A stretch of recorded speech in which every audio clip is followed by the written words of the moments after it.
Today we count around the world only 87 pieces of Ware extant that are heirloom pieces, basically passed over the ground generation by generation. And of the 4 pieces that have survived in private hands, this is the absolute finest. And it's got an incredible, the tactile quality of it. It almost sort of melts in your hand when you hold it. It's incredible.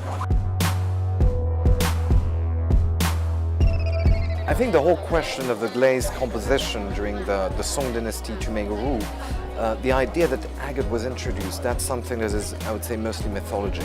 We don't know for sure, and I think that all the sort of glaze analysis so far has not really proven that agate was used in the glaze. So this is something I think is a sort of connoisseur's belief, but is not really based on scientific analysis of the roux glazes.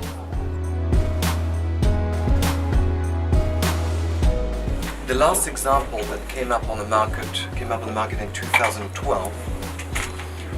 We presented it with an estimate of 60 million Hong Kong dollars, 8 million US, and it fetched back then about 210 million Hong Kong dollars. That example was slightly different. There's a certain range with roux ware. The last example that we presented had a slightly more opaque, milky color to it, with a very, very white crackle. The present example is very, very typical of the finest roux, with that extremely glossy, bluish-green crackle, layered crackle, almost like ice.